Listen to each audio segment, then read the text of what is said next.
I want to share something very important with you. ఒక ప్రాముఖ్యమైన విషయాన్ని మీకు చెప్పడానికి ఇష్టపడుతూ ఉన్నాను. Of course, we are going to continue our subject of restoration. మరి ఆ విధంగా ఆ యొక్క సమకూర్చబడట అనే అంశాన్ని గురించి మనం ధ్యానిస్తాము. But before I go into the subject, ఆ యొక్క అంశంలోనికి వెళ్ళడానికి ముందుగా there are two scriptures that God spoke to me this week. I want to share before you. మరి రెండు వాక్యాలు దేవుడు నాకు తెలియజేశాడు. అవి నేను మీకు చెప్పడానికి ఇష్టపడుతూ ఉన్నాను. I mean, I shared those scriptures before we began our worship. మరి ఆరాధన ప్రారంభానికి ముందుగా ఆ మాటలు నేను మీకు చెప్పాను ఒకసారి. But I want you to listen carefully to these two scriptures. కాబట్టి అయితే ఈ రెండు మాటలు మీరు జాగ్రత్తగా గమనించాలని నేను కోరుతూ ఉన్నాను. Ezra chapter 6 verse 14. ఎజ్రా 6:14లో. So the elders of the Jews built, and they prospered through the prophesying of Haggai the prophet and Zacharias the son of Iddo. ఎజ్రాలో మనం 6వ అధ్యాయం మనం చూస్తూ ఉన్నాము. 14వ వచనము. అక్కడ రాయబడిన మాట ఏంటి అంటే, యూదులు పెద్దలు కట్టించుచు ప్రవక్త అయిన హగ్గయ్యు ఇద్దో కుమారుడైన జకర్యాయు హెచ్చరించున్నందున పని బాగుగా చేసిరి. Hosea chapter 12 verse 14. అక్కడ నుంచి హోసేయాకి వెళ్దాం మనము. 12:13. 12:13.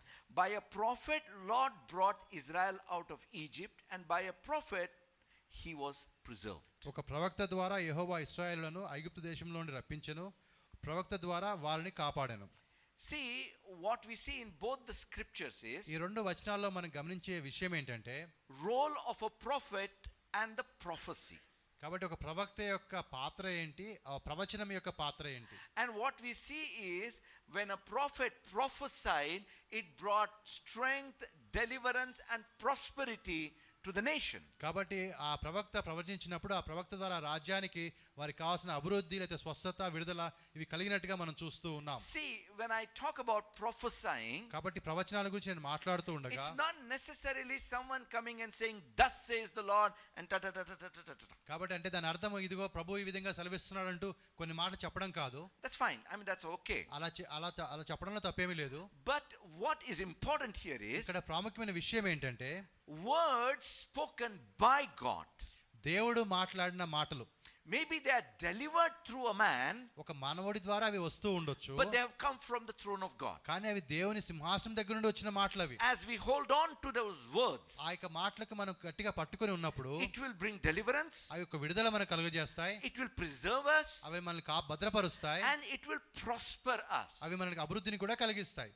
The reason I'm telling this is, ఈ మాట నేను మీకు ఎందుకు చెప్తున్నానంటే, we have a prophetic word from the Lord. ప్రభు దగ్గర నుంచి మనకు ప్రవచనమైన మాట మనకు వస్తూ ఉంది. That this is a year of moving forward. మనం ఆ విధంగా ముందుకు సాగి వెళ్ళే సమయం ఇది. And in many areas, all of us are experiencing moving forward. మరి మన అనేక విషయాల్లో మన జీవితంలో మన ముందుకు వెళ్ళే అనుభవాన్ని అనేకులు అనుభవిస్తూ ఉన్నారు. And as I told you, in this process of moving forward, ఆ విధంగా ముందుకు వెళ్ళే ఆ యొక్క ప్రక్రియ జరుగుతూ ఉండగా, this particular season ఈ కాలములో is a season of restoration. మరి ఇక్కడ దేవుడు ఆ సమకూర్చబడే ఆ కాలంలో మనం ఉన్నాం ఇప్పుడు. I'm sure, my brothers and sisters, కాబట్టి సహోదరులారా, that when whether me or anybody stands here and speaks, కాబట్టి నేను కానీ ఇంకెవరైనా ఇక్కడ నిలబడి మాట్లాడినప్పుడు, it's a prophetic message. అది ఒక ప్రవచనాత్మకమైన సందేశంగా ఉంటూ ఉంది. It is something that God is seeing and telling us. కాబట్టి దేవుడు ముందుగా చూస్తూ ఉన్నాడు, కాబట్టి మనకు చెప్తూ ఉన్నాడు. I mean, let's take for example what Chaitanya shared today. కాబట్టి చైతన్య చెప్పిన మాట మనం చూద్దాం ఈ రోజున. I mean, it's a small thing. అదొక చిన్న మాటగానే ఉంటూ ఉంది. I mean, he spoke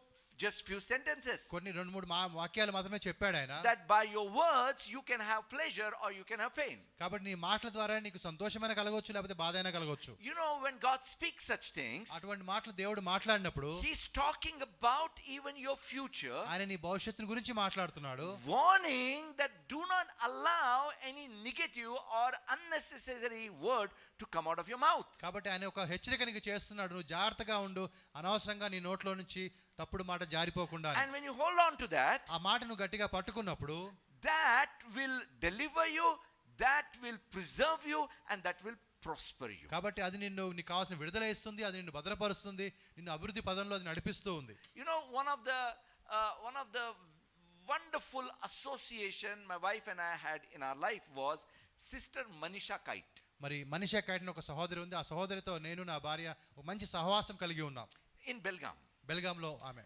And one day, this is what she was telling. ఒకరోజు ఆమె ఈ మాట చెప్పింది. Much elder than us. మాకన్నా చాలా పెద్ద వయసు ఆమె. He said, Sushrut, మరి సుశ్రుత్ అని చెప్తుంది, whenever I come to the church, నేను ఎప్పుడైతే చర్చికి వస్తూ ఉన్నానో, every message I take it as a pulpit firing. కాబట్టి ప్రతి ప్రసంగాన్ని కూడా పులిపిట్ నుంచి వచ్చే ఒక అగ్నిలాగా నేను భావిస్తూ ఉంటాను. That I always take it that God is speaking to me only. కాబట్టి ఎప్పుడు అనుకుంటాను దేవుడు నాతోనే ఈ మాట మాట్లాడుతున్నాడు అనుకుంటాను. If it's a promise, అదొక వాగ్దానం అయితే for me only. అది నాకు అనుకుంటాను. If it's a rebuke, అదొక గద్దింపు అయితే for me only. అది నాకు అనుకుంటాను. If it's a correction, అది ఒక దిద్దుబాటు అయితే me only. నేను అనుకుంటాను. If it is a warning, అదొక హెచ్చరిక అయితే me only. నా కోసం And అనుకుంటాను. she said, that is what has helped me in life. అది నా జీవితంలో ఇప్పటి వరకు సహాయం చేసింది. My brothers and sisters, సహోదరులారా, when you take the word that is coming from the pulpit, కాబట్టి ఆ విధంగా ఈ పులిపిట్ నుంచి వచ్చే ప్రతి మాట మీరు వింటూ ఉండగా, తీసుకుంటుండగా, it will protect us, అది మిమ్మల్ని కాపాడుతుంది, it will preserve us, అది మిమ్మల్ని భద్రపరుస్తుంది, and it will prosper అది us. మిమ్మల్ని అభివృద్ధి పదంలో నడిపిస్తూ ఉంది. This is what I believe. ఇది నేను నమ్ముతూ ఉన్నాను. We do not need to come to church to hear the word of God. కాబట్టి దేవుని వాక్యం వినడానికి మనం చర్చికి రావాల్సిన అవసరం మనకు లేదు. I mean, you can hear it from YouTube, there are so many other ways. కాబట్టి యూట్యూబ్ ద్వారా కానీ చాలా రకాలుగా కూడా మనం చర్చికి రాకుండానే వాక్యాన్ని వినొచ్చు. You do not need to come to church to worship God. అదే విధంగా దేవుని ఆరాధించాలంటే కూడా నువ్వు చర్చికి రావాల్సిన అవసరం లేదు. I mean, you can worship God sitting at home with music and so many things are there. కాబట్టి ఆ విధంగా అసలు మ్యూజిక్ పెట్టుకొని ఇంట్లో ఉండి కూడా నువ్వు దేవుని ఆరాధించాలంటే ఆరాధించవచ్చు. One main reason why you come to the church is ఒక ప్రాముఖ్యమైన కారణం నువ్వు ఇక్కడికి ఎందుకు వస్తున్నావంటే to receive a direction from God. దేవుడి నుంచి నీకు ఒక గైడెన్స్ నీకు రావడం కోసం వస్తూ ఉన్నావు. My brothers and sisters, కాబట్టి సహోదరులారా, this is the direction coming from the Lord. మరి దేవుడు ఈ విధంగా నీకు ఒక మార్గాన్ని చూపెడుతున్నాడు. That this is a time of restoration. మరి నువ్వు సమకూర్చబడే సమయం ఇదని దేవుడు చెప్తున్నాడు నీకు. Things around you may look impossible. నీ చుట్టూ ఉండే విషయాలన్నీ కూడా అసాధ్యంగా నీకు కనబడొచ్చు. Relationships may look impossible. మరి ఆ మానవ సంబంధాలు కఠినంగా కనబడొచ్చు నీకు. But God will bring the restoration. కానీ దేవుడు సమస్తాన్ని నీకు సమకూరుస్తాడు. Last few weeks, గడిచిన కొన్ని వారాలుగా, as we have been discussing about the same topic, ఈ యొక్క అంశాన్ని గురించి మనం మాట్లాడుతూ వస్తూ ఉన్నాము. we saw about the lost sheep. ఆ విధంగా తప్పిపోయిన గొర్రె గురించి మనం చూసాం. That how the shepherd went to any extent that was required to get the sheep కాబట్టి back. ఆ గొర్రెల కాపరి ఎంత కష్టమైనా పడి ఏ విధంగా ఆ గొర్రెను తిరిగి సమకూర్చడానికి ప్రయత్నం చేశాడో మనం చూసాము. What the sheep had to do is just stop. కానీ అక్కడ గొర్రె చేయాల్సిన పని ఏంటంటే ఎక్కడ ఉందో అక్కడ ఆగిపోవాలి. Then it becomes easier for the shepherd. అప్పుడు కాపరి దాన్ని తీసుకోవడం సులభం అవుతుంది. Then we saw about the lost coin. ఆ తర్వాత పోగొట్టుకున్న ఒక నాణ్యాన్ని గురించి మనం చూసాం. How the woman was concerned about that one coin out of 10. ఆ యొక్క స్త్రీ ఆ పోగొట్టుకున్న ఒక నాణ్యాన్ని గురించి ఎంత శ్రద్ధ కలిగిందో మనం చూస్తూ ఉన్నాం. In our life, when we lose something, కాబట్టి మన జీవితంలో ఏదైనా మనం పోగొట్టుకుంటే don't just let it go. అది పోనీలే అనుకోకూడదు మనము. When it is something given by God, don't just let it go. కాబట్టి దేవుడు ఏదైనా నీకు అనుగ్రహించినప్పుడు అది పోనీలే అని చెప్పి పోగొట్టుకోకూడదు. If you have valued that, దానికి నువ్వు విలువ ఇచ్చినట్లయితే you will search till you find. అది దొరికేంత వరకు నువ్వు వెతుకుతావు. And today, ఈ రోజున we're going to talk about the prodigal son. తప్పిపోయిన కుమారుడు గురించి మనం ఈ రోజు You మాట్లాడబోతున్నాం. might have heard many things, చాలా విషయాలు విని ఉంటారు. but I believe we will have a fresh perspective కానీ today. ఈ రోజు ఒక నూతన దృక్పథంలో దాన్ని మనం చూస్తామని నమ్ముతూ ఉన్నాను. I want to bring forth something very important to your notice. కాబట్టి మీ యొక్క దృష్టికి ఒక ప్రాముఖ్యమైన విషయాన్ని నేను తేవడానికి ఇష్టపడుతూ ఉన్నాను. In the parable of lost sheep, ఆ యొక్క తప్పిపోయిన గొర్రె విషయంలో what was the percentage of loss? మరి ఎంత శాతం నష్టపోయింది? 1%. 1%. What was the percentage of loss in the parable of lost coin? కాబట్టి ఆ యొక్క పోగొట్టుకున్న నాణ్యం విషయంలో ఎంత శాతం నష్టపోయాం అక్కడ? 10%. 10. But now when we are coming here, this is 50% loss. కానీ ఇక్కడ ఈ యొక్క మూడవ ఉపమానంలోకి వచ్చినప్పుడు ఇక్కడ 50% నష్టపోయిన ఉపమానం ఇది. I want you to understand one more very important thing here. కాబట్టి ఇంకొక ప్రాముఖ్యమైన విషయాన్ని మీరు గ్రహించాలని నేను కోరుతూ ఉన్నాను. Whom do you think was this parable of lost son about? కాబట్టి ఈ యొక్క తప్పిపోయిన కుమారుడు గురించి యొక్క ఉపమానాన్ని ఎవరికి దృష్టిలో పెట్టుకుని ఆయన చెప్తూ ఉన్నాడు? No, in that story. Let's take that story. మన గురించి అని కాదు కానీ ఈ యొక్క ఉపమానంలో మనం చూద్దాం. Who is the main target there for that parable? ఆ యొక్క ఉపమానాన్ని చెప్తున్నప్పుడు ఆయన మనసులో ఎవరున్నారు, ఎవరిని దృష్టిలో పెట్టుకుని మాట చెప్తున్నాడు?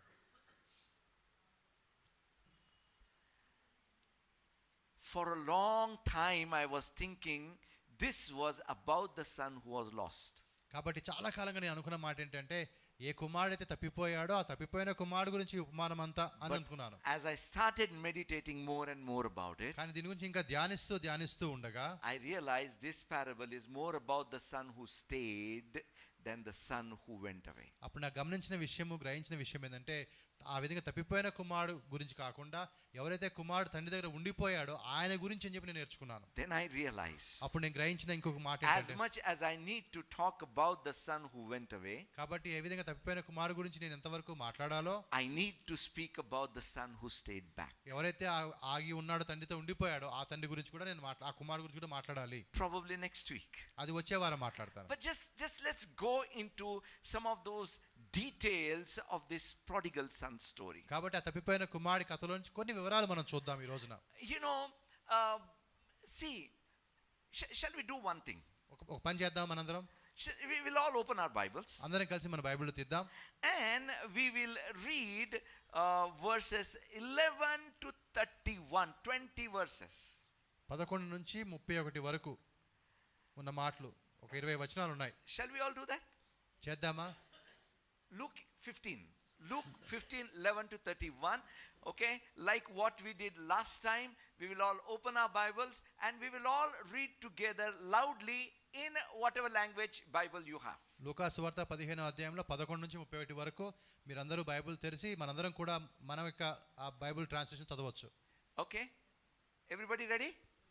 1, 2, 3.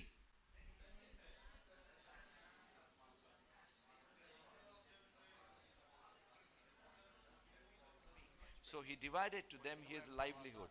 And not many days after, the younger son gathered all together, journeyed to a far country, and they wasted the possessions with prodigal living. But when he had spent all, there arose a severe famine in that land, and he began to be in want. Then he went and joined himself to a citizen of that country, and he sent him into the field to feed swines, and he would gladly have filled the stomach and the pods that the swines ate, and no one gave him anything. But when he came himself, how many of my father's servants, hired servants, have bread enough and to spare, and I perish with hunger, and I will arise and go to my father, and I will say to him, Father, I have sinned against heaven before you, and I am no longer worthy to be called your son. Make me one of your hired servants. Then he arose and came to his father. But when he was still a great way off, father saw him and had compassion, and ran and fell on his neck and kissed him. But the son said to him, Father, I have sinned against the heaven and in your sight, and I am no longer worthy to be called your servant. But the father said to servants, Bring out the best robe, put it on him, a ring on his hand, and sandals on his feet, and bring the fatted calf there and kill it, and let us eat and be merry. For this my son was dead and is alive again. He was lost and is found, and they began to be merry. Now his older son was in the field, and as he came and drew near to the house, he heard music and dancing. So he called one of the servants and asked what these things meant. He said to him, Your brother has come, and because he has received him safe and sound, your father has killed the fattened calf. But he was angry and would not go in. Therefore the father came out and pleaded with him. So he answered and said to father, Lo, these many years I have been serving you and never transgressed your commands at any time. And yet you never gave me a young goat that I might make merry with my friends. But as soon as this son of yours came, who devoured your livelihood with your harlots, you killed the fatted calf for him. And he said to him, Son, you are always with me, and all that I have is yours. It was right that we should make merry and be glad, for your brother was dead and is alive again, and was lost and is found. Amen. Amen. Amen. You know the problem here with this son who went away? ఈ వెళ్ళిపోయినటువంటి కుమారుడి విషయంలో ఉన్నటువంటి సమస్య ఏంటంటే this son was living with the father. ఈ కుమారుడు తండ్రితో జీవిస్తూ ఉన్నాడు. And the father was the source. మరి తండ్రి వల్ల ఆయనకి సమస్త కూడా దొరుకుతూ ఉంది. You see, my brothers and sisters, సహోదరులారా, he was not happy that father was providing him in everything. కాబట్టి ఆ తండ్రి ఆ కుమారుడికి సమస్తము అనుగ్రహిస్తూ ఉండగా అది ఆయనకి ఎందుకో నచ్చలేదు. He was not satisfied in enjoying the goodness that the father was showing. ఆ తండ్రి చూపెట్టే ఆ యొక్క ప్రేమలో ఆయనకి ఎందుకో సంతృప్తి అనిపించలేదు. What he wanted was control. ఆయన కావాలి తన ఏం కోరుకుంటే ఆయన జీవితం తన చేతిలో ఉండాలని కోరుకున్నాడు. Let me live my life on my terms. మరి నాకు ఎలా కావాలో అలా నేను జీవించాలి అనుకున్నాడు. My brothers and sisters, సహోదరి సహోదరులారా, the moment we begin to think I want to live my life on my terms, we must understand it's the beginning of a big problem. కాబట్టి ఎప్పుడైతే నా జీవితము నాకు నచ్చిన విధంగా నేను జీవించాలని చెప్పి నువ్వు ఎప్పుడైతే అనుకుంటావో అది ఒక పెద్ద సమస్యకు ప్రారంభంగా నువ్వు గుర్తించాలి. Especially when we consider in Christ Jesus, ముఖ్యంగా మనం యేసుక్రీస్తు నందు ఈ విషయాన్ని ఆలోచించినప్పుడు we must understand that we are in Christ Jesus to live a life on his terms and not our terms. కాబట్టి మనం యేసు ప్రభునందు ఉన్నప్పుడు మనం తెలుసుకోవాల్సిన విషయం ఏంటంటే మనం ఏ జీవితం అయితే జీవిస్తున్నామో అది ఆయన చెప్పిన మాట ప్రకారంగా మనం జీవిస్తూ ఉంటాము. When people begin talking about why so many restrictions, why should I live like this, why should I go to the church, why should I read the Bible, I don't want to do that. కాబట్టి ఈ విధంగా ఎందుకు ఇన్ని నియమాలు నాకు పెడుతూ ఉన్నారు, ఇక్కడికి వెళ్ళొద్దంటారు, అక్కడికి వెళ్ళొద్దంటారు, చర్చికి రమ్మంటారు, ఇవన్నీ నాకు ఎందుకు చెప్తున్నారు, ఆ విధంగా ఉండడం నాకు ఇష్టం లేదు. I really don't wonder why he could have asked father for his portion. కాబట్టి ఆలోచిస్తున్నాను ఎందుకు తనకు కావాల్సినటువంటి బాగా నిమ్మని తండ్రిని ఆయన అడిగి ఉండొచ్చు అని. Could it be, it doesn't look like that he wanted to spend it and that's why he took it. కాబట్టి ఏదో ఖర్చు చేయాలనే ఉద్దేశంతో తండ్రి దగ్గర నుంచి తన భాగాన్ని తీసుకున్నాడని నేను అనుకోవడం లేదు, కానీ but he was thinking I will take it and do something myself. కాబట్టి నేను తీసుకొని ఏదైనా ఒకటి చేస్తాను నా కోసం. You know my brothers and sisters, కాబట్టి ఆయన ఆ సహోదరి సహోదరులారా, there is a big difference that we need to understand. ఒక తేడా ఇక్కడ ఉంది, అది మనం గమనించాలి. about taking and giving. మరి తీసుకోవడము ఇవ్వడం అనేది. He took his portion, తన భాగాన్ని తీసుకున్నాడు, rather than wait for his father to give him his portion. తండ్రి తనకు తానుగా ఇచ్చేంత వరకు ఆగకుండా. Many times my brothers and sisters, కాబట్టి చాలా సార్లు సహోదరి సహోదరులారా, we become impatient about things. కాబట్టి కొన్ని విషయాల్లో మనకు ఓపిక నశిస్తూ ఉంటుంది. Why it's not happening now? ఇప్పుడు ఎందుకు ఇది జరగడం లేదు అనుకుంటాము. How long should I wait? ఇంకా ఎంత కాలం నేను ఉండాలి? Why God is not doing? దేవుడు ఎందుకు చేయడం లేదు తన పని? Let me do something and take it. కాబట్టి నేనే ఏదో ఒకటి చేసి నేను సంపాదించుకుంటాను. Mistake. అక్కడ పొరపాటు. You see my brothers and sisters, సహోదరి సహోదరులారా, Bible tells us దేవుని వాక్యం ఏం చెప్తుందంటే మనకి about the relationship between the creator and creation. కాబట్టి ఆ సృష్టికర్తకు ఉండే సంబంధాన్ని గురించి బైబిల్ చెప్తుంది. In Psalms 127 it talks 127వ కీర్తనలో ఆ మాట మనం చూస్తాం. that his fists, that is the creator's fists, are filled with good. కాబట్టి మంచి విషయాలతో ఆ యొక్క సృష్టికర్త యొక్క హస్తం నిండి ఉన్నది. All the creation waits, ఆ పిడికిల్లో ఉన్నది, సృష్టి అంతా కూడా ఎదురు చూస్తూ that ఉంది. they may take what he gives. ఆయన ఏది ఇస్తాడో అది తీసుకోవడానికి సృష్టి అంతా ఎదురు చూస్తూ ఉంది. You know my brothers and sisters, కాబట్టి సహోదరి సహోదరులారా, when we take what he gives, ఆయన ఏది ఇస్తాడో అది మనం తీసుకున్నప్పుడు there is prosperity. అప్పుడు అభివృద్ధి వస్తుంది మనకి. When we fail to take what he gives, ఆయన ఇచ్చింది మనం తీసుకోవడానికి మనం సిద్ధంగా లేకపోతే there is poverty. అప్పుడు మనకి పేదరికం వస్తుంది. But when we try to take what he has not given, ఆయన మనకి ఏదైతే ఇవ్వడో అది మనం తీసుకోవడానికి ప్రయత్నం చేస్తే we get into problems, we get into debts, we get into different kinds of issues. అప్పుడు మనం సమస్యల్లో పడతాము, అప్పుల్లో పడతాము, రకరకాల ఇబ్బందుల్లో పడతాము.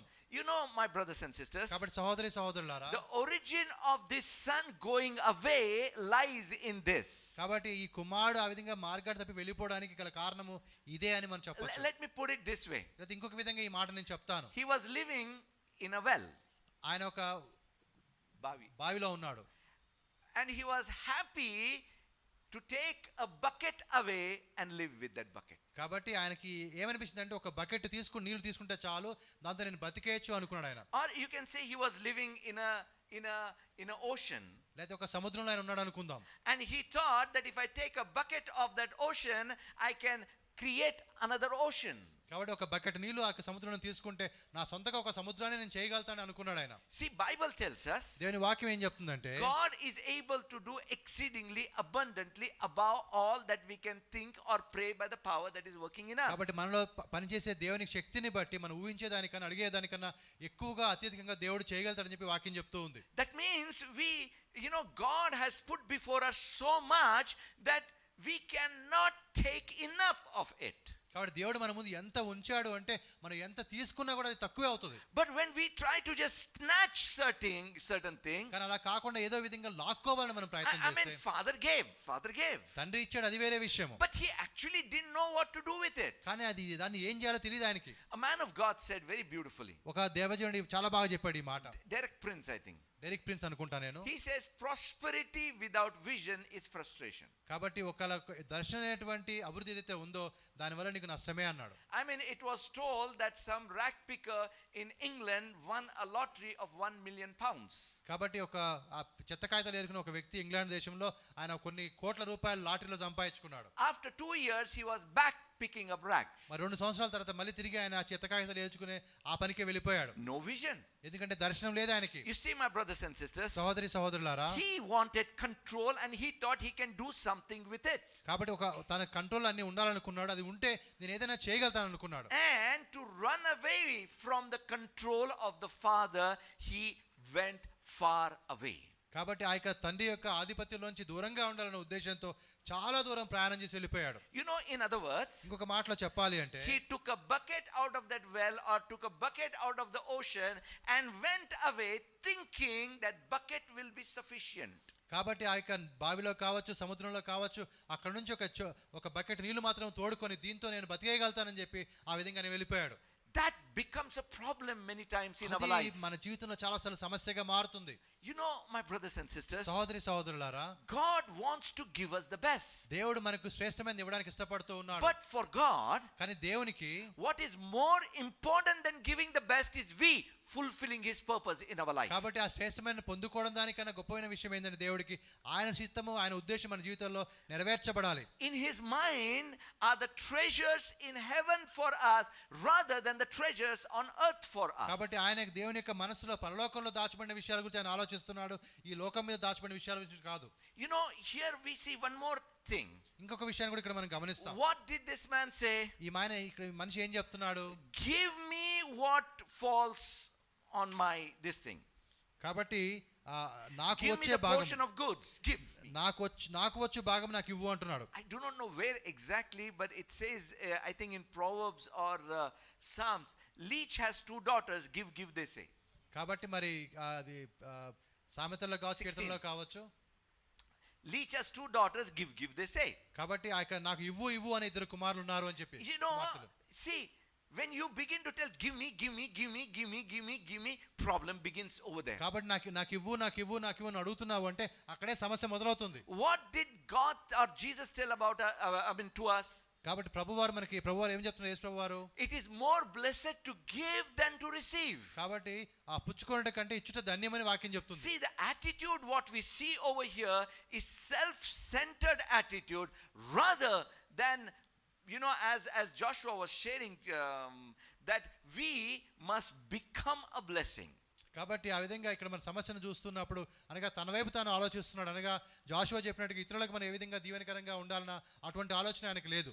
You know, my brothers and sisters, కాబట్టి సహోదరి సహోదరులారా, we will talk about the restoration. మరి ఆ విధంగా సమకూర్చబడే విషయం గురించి మనం మాట్లాడదాము. But we must also think, why do we need restoration? అసలు మనకు సమకూర్చబడడం ఎందుకు అనేది కూడా మనం ఆలోచించాలి. The reason the restoration was needed is because he went away. ఆయన ఎందుకు సమకూర్చబడాలని చెప్తున్నామంటే ఆయన వెళ్ళిపోయాడు, దూరంగా వెళ్ళిపోయాడు కాబట్టి. We should be careful not to go away so that we may enjoy that ocean all the time. మరి ఆయన మన విషయం శ్రద్ధ కలిగి ఉన్నాడు. ఎందుకంటే మనం దూరంగా వెళ్ళిపోతే ఆ సముద్రాన్ని పోగొట్టుకుంటాం కాబట్టి ఆయనతో ఉండాలని, అవన్నీ కూడా అనుభవించాలని దేవుడు కోరుతూ ఉన్నాడు. God's hands are filled with good. మరి దేవుని యొక్క హస్తంలో అనేక మంచి విషయాలు ఉన్నాయి. He will give us as we need in our life. మనకి అవసరతను బట్టి దేవుడు ఆయన ఇస్తూ పోతూ ఉంటాడు. We must learn to rejoice in that. కాబట్టి దానిలో మనం సంతోషించే వారముగా ఉండాలి. My brothers and sisters, సహోదరి సహోదరులారా, Bible warns us about one thing. మరి దేవుని వాక్యం ఒక విషయం గురించి మనం హెచ్చరిస్తూ ఉంది. Desire to be rich.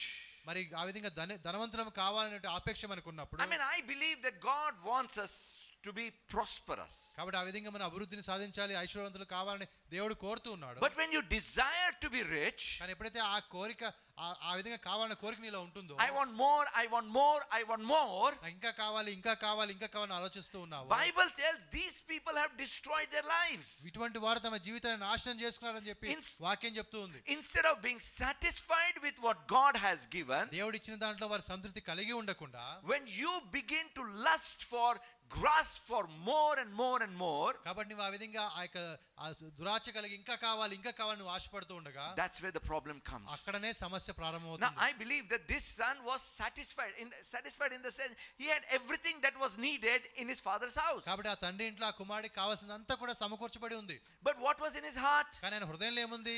I want something more. ఇంకా ఏదో కావాలి నాకు, I want more control. ఇంకా ఎక్కువ నా జీవితం నా చేతిలో ఉండాలి. And that is what took him away from the father. అది తండ్రి నుంచి ఆయన దూరంగా పోవడానికి కారణమైంది. My brothers and sisters, సహోదరి సహోదరులారా, let me give you a warning. ఒక హెచ్చరిక నేను మీకు ఇస్తూ ఉన్నాను. If you are looking at Jesus as your Lord, మరి నువ్వు యేసు ప్రభువుని ఒక ప్రభువుగా నువ్వు చూస్తున్నట్లయితే, let me repeat, ఒక మాట మళ్ళీ if చెప్తాను. you are looking at Jesus as your Christ or as your Lord, కాబట్టి యేసు ప్రభు నీకు రక్షకుడిగా నీకు ప్రభువుగా నీవు చూస్తూ ఉన్నట్లయితే, you own nothing. నీది ఏది కూడా నీకు చెందింది కాదు. You own nothing. ఏది కూడా నీ సొత్తు కాదు. God owns you along with all that you think that you have. కాబట్టి నీవు ఏదైతే నీది అనుకుంటావో అదంతా కూడా దేవునికి చెందిందిగా ఉంటుంది. Now that feeling of ownership is the beginning of destruction, my brothers and sisters. కాబట్టి ఆ విధంగా ఇది నాది, నేను దీనికి యజమాని అని ఎప్పుడైతే నువ్వు అనుకుంటావో అక్కడనే నీకు సమస్యలో పడడానికి అవకాశం ఉంది. What should be in our heart? కానీ మన హృదయం ఎలా ఉండాలి?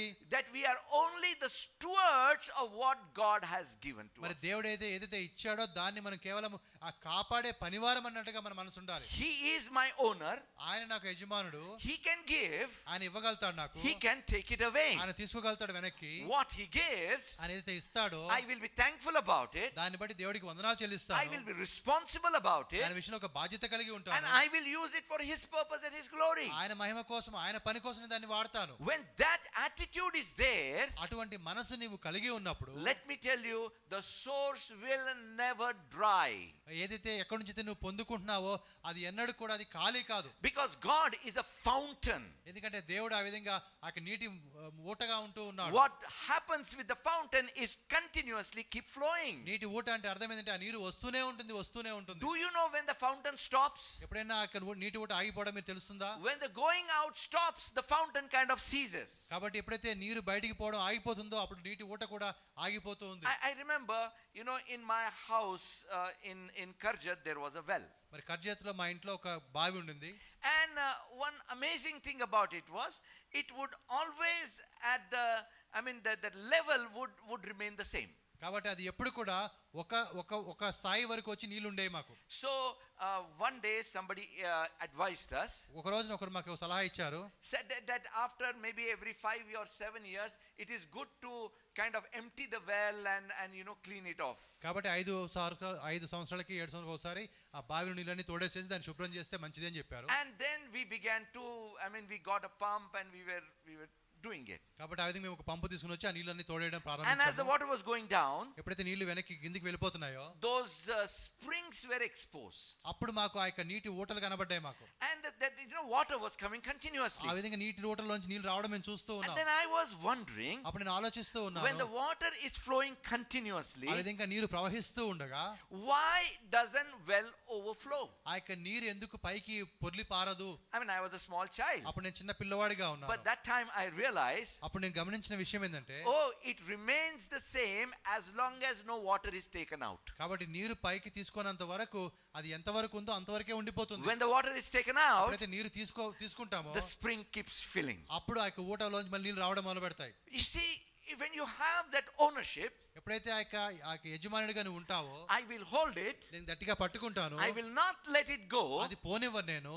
That is where the problem comes. అక్కడనే నీకు సమస్య వస్తుంది. The ownership has to be God's and we must acknowledge it.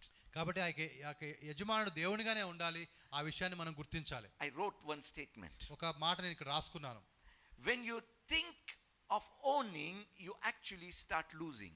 ఎప్పుడైతే నువ్వు ఇది నేను కలిగి ఉండాలి అని నువ్వు అనుకుంటావో అప్పుడే నువ్వు దాన్ని పోగొట్టుకోవడం ప్రారంభిస్తావు. But when you say it belongs to God, కానీ ఎప్పుడైతే నువ్వు ఇది దేవుడికి చెందింది అని నువ్వు అనుకుంటావో, see what I own, నేను ఏదైతే పొందుకున్నానో I am responsible to protect it. దాన్ని కాపాడే బాధ్యత నా మీద ఉంది. But when God owns, కానీ దేవుడు దానికి యజమానుడైతే it is his